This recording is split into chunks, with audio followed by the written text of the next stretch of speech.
अस्सलाम वालेकुम, कैसे मिजाज हैं आपके। आज हमने खानपुर में 8 किलोवाट नाइट्रोक single phase MPPT hybrid inverter लगाया है, जिसके साथ हमने लॉन्जी के 555 वाट के 12 अदद हाई मो 5 सोलर पैनल लगाए हुए हैं। और ये सोलर पैनल्स इन्होंने तकरीबन 1 मंथ पहले परचेज़ किए थे, इसलिए इनको प्राइस ज़्यादा मिली है। 85 रुपीज़ पर वाट के हिसाब से इन्होंने ये परचेज़ किए थे, जबकि आजकल प्राइस काफ़ी कम हो गई है, 79 या फिर 80 राउंड अबाउट चल रही है। और ये खानपुर में शमा बिरयानी के नाम से एक शॉप है, इनके पास इनकी 2 शॉप्स हैं आमने सामने बिल्कुल। और इनका जो लोड है इनका तकरीबन 5 से 6 किलोवाट के इन बिटवीन लोड होता है, तो इसलिए हमने 8 किलोवाट का सिलेक्ट किया है ताकि कुछ लोड ज़्यादा भी अगर हो जाए तो ट्रिप ना हो। अगर 6 किलोवाट का लगाते हैं तो इन्वर्टर ट्रिप हो सकता था। यहाँ पे हमने 16 mm की वायर्स डबल करके लगाई हैं। ये वाली वायर्स हमने 25 mm की लगानी थी, लेकिन यहाँ पे अवेलेबल नहीं थी चूँकि ये छोटा सिटी है। और ये हमने 2 अदद इसके साथ ब्रेकर लगाए हुए हैं, 100 एम्पेयर के इम्पोर्टेड ब्रेकर हैं। और ये PV1 और PV2 यानी कि 6 पैनल्स की स्ट्रिंग्स 2 बनी हुई हैं, उनके साथ लगे हुए हैं।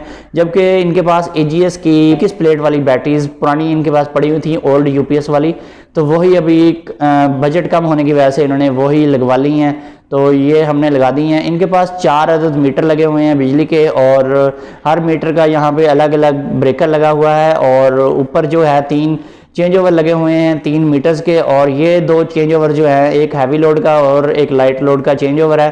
और इनकी इनपुट और आउटपुट पे एक एक प्रोटेक्शन और एक एक ब्रेकर लगाया हुआ है 63 एम्पेयर का। वैसे यहाँ पे 40 एम्पेयर का कोई अच्छी कंपनी का ब्रेकर अवेलेबल नहीं था, इसलिए हमने 63 एम्पेयर के ब्रेकर लगाए। और यहाँ पे जो इन्होंने चेंज ओवर परचेज़ किए हैं, इन्होंने खुद परचेज़ किए हैं। इनको मैंने बोला था कि 50-50 एम्पेयर के दोनों चेंज ओवर लगाएं, चाहे लाइट लोड में लगाएं चाहे हैवी लोड में लगाएं। नाइट्रोक्स 8 किलोवाट इन्वर्टर इन्होंने 4,70,000 रुपये का परचेज़ किया है, जबकि इनकी टोटल कॉस्ट जो आई है वो 13 लाख के राउंड अबाउट इनकी कॉस्ट आ गई है टोटल। और इनका लोड जो देख रहे हैं आप तकरीबन 5 से 5.5 किलोवाट, कभी 4.5 किलोवाट इतना लोड होता है। तो ये हमने सिस्टम कल इंस्टॉल किया था और आज हम इसकी सेटिंग करने लगे हैं। और अगर हम इसकी सेटिंग ना करें, जब भी आप सिस्टम लगाएं सेटिंग लाजमी करवाएं। जब सेटिंग नहीं करते तो ख़ास तौर पे जो ट्यूबुलर बैटरी नहीं होती, नॉन ट्यूबुलर बैटरी है, वो बड़ी जल्दी डैमेज हो जाती है। यहाँ सबसे पहले आप बैटरी सेटिंग में जाएं। बैटरी सेटिंग में जाकर जैसे यूज़ बैटरी V इधर है, यूज़ बैटरी परसेंटेज भी है, दोनों में से कोई भी आप सिलेक्ट कर सकते हैं। कोशिश करें यूज़ बैटरी V रखें।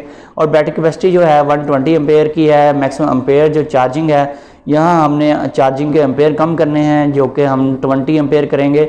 अगर हम 15 एम्पेयर करें तो ज़्यादा बेस्ट रहेगा, क्योंकि इनका लोड बहुत ज़्यादा होता है और बैटरीज़ भी इनकी काफ़ी पुरानी है, इसलिए मैं 20 एम्पेयर रख देता हूँ।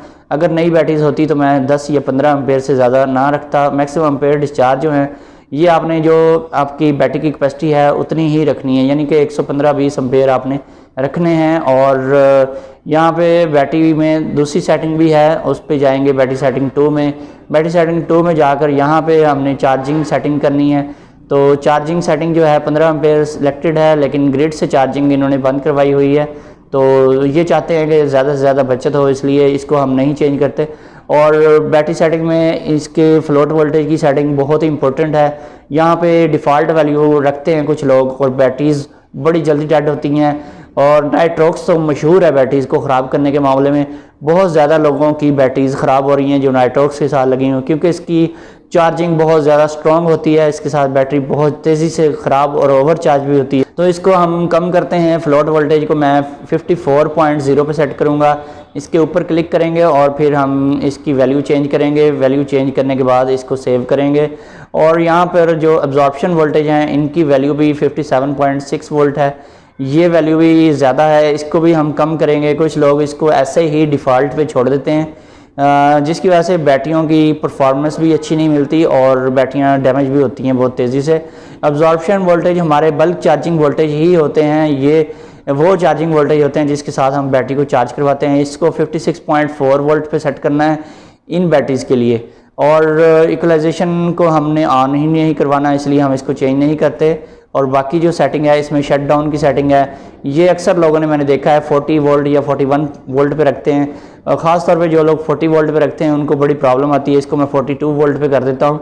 और लो बैटरी का मतलब है कि अलार्म कब ऑन हो।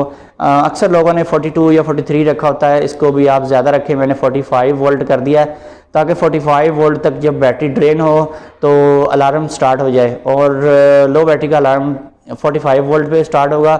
रीस्टार्ट की वैल्यू जो है ये भी 48 से लेकर 50 वोल्ट तक रहनी चाहिए, ताकि जब सिस्टम शट डाउन हो जाए तो दोबारा कितने वोल्ट तक बैटरी चार्ज हो तो दोबारा सिस्टम ऑन होना चाहिए। ये उस चीज़ की सेटिंग है। इसके अलावा हम इसकी सिस्टम वर्क मोड की सेटिंग में जाते हैं। यहाँ पे ज़ीरो एक्सपोर्ट टू लोड, तो यहाँ पे इसको ऐसे ही रहने दें। अगर आपने सिटी लगाई है तो ज़ीरो एक्सपोर्ट टू सिटी भी सिलेक्ट कर सकते हैं, अदरवाइज़ इधर भी ठीक है। और जो इसकी हमने नेट मीटरिंग तो ऑन नहीं करवाई, इसलिए सोलर सेल को हमने टिक मार्क नहीं लगाना। और इसमें और कोई भी चीज़ नहीं है जिसको हमने चेंज करना है। यहाँ पे अक्सर लोग मैंने देखा टाइम ऑफ यूज़ का टिक लगा देते हैं, और कुछ इन्वर्टर्स में टिक एक दफ़ा लग जाए तो हटता भी नहीं है।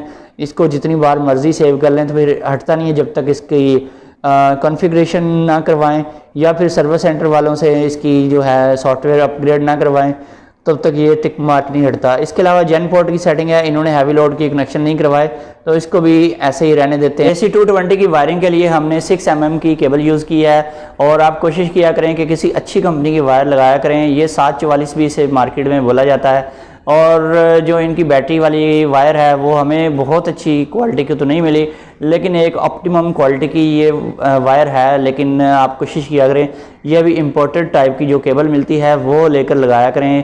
तो यहाँ पे जो ऑनर हैं उनको कुछ ज़्यादा ही जल्दी थी, इसलिए हमें इस टाइप की वायर्स वगैरह लेनी पड़ी। और ये जो PV1 है और PV2 के साथ वायर लगाई हुई है, ये भी 6 mm की वायर है। और यहाँ पे भी कोशिश किया करें अगर आप 8 mm की लगाएंगे तो आपको रिज़ल्ट थोड़ा सा बेहतर मिलेगा। 19-20 का फ़र्क पड़ता है, ज़्यादा फ़र्क नहीं पड़ता। जेन पोर्ट की कनेक्शन इन्होंने नहीं करवाए। हैवी लोड के कनेक्शन नाइट्रोक्स के जेन पोर्ट के ऊपर होते हैं, यानी कि जो हमारा सेकंड आउटपुट होता है वो जेन पोर्ट कहलाता है। यानी कि इसी पोर्ट के ऊपर जनरेटर भी कनेक्ट किया जाता है। अगर जनरेटर कनेक्ट ना करना हो तो फिर इधर हम हैवी लोड लगाते हैं। इन्होंने खुद ही यहाँ पे मोटा लोड लिखा है हैवी लोड को, और ये 50 एम्पेयर वाला ब्रेकर इन्होंने हैवी लोड के ऊपर लगाया हुआ है, बाईपास करने के लिए, वापडा को बाईपास करके चलाने के लिए। और 30 एम्पेयर का इन्होंने एक लाइट चेंज ओवर भी ऊपर लगाया हुआ है, वो लाइट लोड के लिए है। और कोशिश किया करें ये भी आप 50 एम्पेयर से कम ना लगाया करें, क्योंकि 30 एम्पेयर वाले चेंज ओवर जल्दी ख़राब हो जाते हैं। अच्छी क्वालिटी का सिस्टम सारा लगाएं, और कोई भी चीज़ हल्की लगाएंगे तो स्पार्किंग या लूजिंग हो सकती है। इसके अलावा जब भी कनेक्शन करने हैं तो अच्छी तरह से इसके पेच वगैरह कसने चाहिए, अदरवाइज़ आग लगने का बहुत ज़्यादा चांस होता है। पहले इनका वापडा से तकरीबन 1 लाख से ऊपर बिल आ रहा था, और डेली के 30-35 यूनिट कंज्यूम होते थे। अभी भी इनके तकरीबन 5-6 यूनिट डेली के कंज्यूम हो रहे हैं, इसलिए तकरीबन 6-7 हज़ार तो बिल इनका आएगा।